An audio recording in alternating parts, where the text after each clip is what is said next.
প্রিয় গ্রাম পুলিশ ভাই ও বোনেরা, আসসালামু আলাইকুম। কেমন আছেন সবাই? আশা করি আল্লাহর রহমতে সবাই অনেক অনেক ভালো আছেন।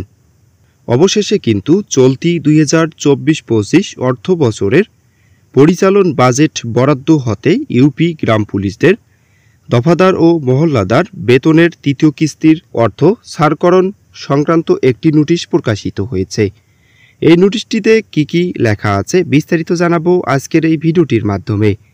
তার আগে আপনি যদি আমার এই ছোট্ট চ্যানেলের নতুন দর্শক হয়ে থাকেন এবং আমার ফেসবুক পেজের নতুন দর্শক হয়ে থাকেন, তাহলে এরকম গুরুত্বপূর্ণ ভিডিওর আপডেট পেতে আমার ফেসবুক পেজ এবং ইউটিউব চ্যানেলটি সাবস্ক্রাইব করে পাশে থাকা বেল বাটনটি বাজিয়ে দিবেন। চলুন ভিডিওটি শুরু করা যাক। গণপ্রজাতান্ত্রিক বাংলাদেশ সরকার, স্থানীয় সরকার, পল্লী উন্নয়ন ও সমবায় মন্ত্রণালয়, স্থানীয় সরকার বিভাগ, ইউপি শাখা 2, বাংলাদেশ সচিবালয়, ঢাকা। এখানে নোটিশটির বিষয় হচ্ছে চলতি 2024-25 অর্থ বছরের পরিচালন বাজেট বরাদ্দ হতে ইউপি গ্রাম পুলিশদের দফাদার ও মহল্লাদার বেতনের তৃতীয় কিস্তির অর্থ ছাড়করণ সংক্রান্ত।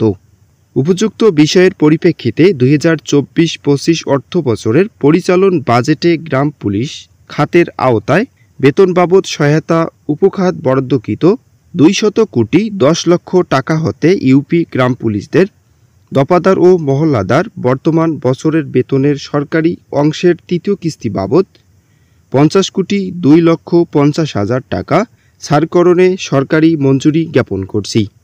জেলাওয়ারি অর্থ বরাদ্দের পরিমাণ নিম্নে উল্লেখ করা হলো।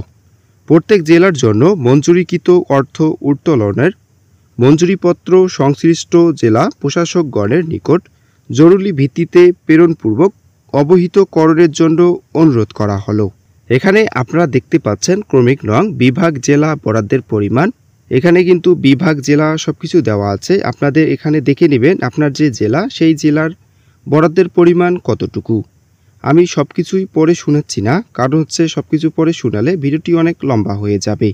এখানকার টোটাল বাজেট হচ্ছে 50,02,50,000 টাকা। এখানে জেলা প্রশাসকগণ তাদের অনুকূলে বরাদ্দকৃত অর্থ ট্রেজারি হতে উত্তোলন করে গ্রাম পুলিশদের বকেয়াসহ বর্তমান বছরের বেতনের সরকারি অংশ সরাসরি প্রদান করবেন। বর্তমান অর্থ বছরের 2024-25 অনুন্নয়ন বাজেটের মঞ্জুরি নং 34 হিসাবের খাত নং এত। গ্রাম পুলিশদের বেতন বাবদ সহায়তা খাত হতে উপরোক্ত ব্যয় নির্বাহ হবে। এক খাতের টাকা অন্য খাতে ব্যয় করা যাবে না। ছাড়কৃত অর্থ ব্যয়ের ক্ষেত্রে পিপিআর 2008 অনুসরণ সহ যাবতীয় আর্থিক বিধিবিধান যথাযথভাবে পরিপালন করতে হবে। ছাড়কৃত অর্থ ব্যয়ের ক্ষেত্রে ভবিষ্যতের কোনো অনিয়ম হলে সংশ্লিষ্ট বিল পরিশোধকারী কর্তৃপক্ষ দায়ী থাকবেন। ছাড়কৃত অর্থ ব্যয়ে জেলা প্রশাসকের সংশ্লিষ্টতা থাকার অর্থ বিভাগের নির্দেশনা অনুযায়ী জেলাওয়ারি বাবদ সংশ্লিষ্ট জেলা কোড নম্বর গ্রাম পুলিশ জেলা কোড এন্ট্রি করা হয়েছে এবং ছাড়কৃত অর্থের অব্যয়িত অংশ 30 জুন 2025 মধ্যে সরকারি কোষাগারে জমা প্রদান করতে হবে। আবু রাফা মোহাম্মদ আরিফ, উপসচিব। অবগতি ও প্রয়োজনীয় ব্যবস্থা গ্রহণের জন্য অনুলিপি প্রেরণ করা হলো। অর্থ সচিব, সচিব, অর্থ বিভাগ, অর্থ মন্ত্রণালয়, বাংলাদেশ সচিবালয়, ঢাকা। জেলা প্রশাসক, সকল জেলা।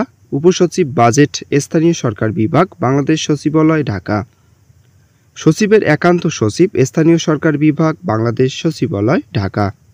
উপজেলা নির্বাহী অফিসার, সকল উপজেলা, জেলা। জেলা হিসাবরক্ষক কর্মকর্তা, সকল জেলা। প্রোগ্রামার, স্থানীয় সরকার বিভাগ, বাংলাদেশ সচিবালয়, ঢাকা। পত্রটি ওয়েবসাইটে প্রকাশের অনুরোধ সহ। অতিরিক্ত সচিবের ব্যক্তিগত কর্মকর্তা, স্থানীয় সরকার বিভাগ, বাংলাদেশ সচিবালয়, ঢাকা।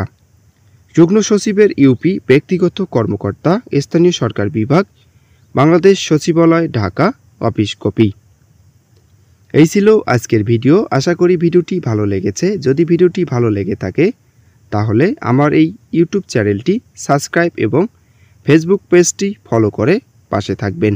সবাই ভালো থাকবেন, সুস্থ থাকবেন। আল্লাহ হাফেজ।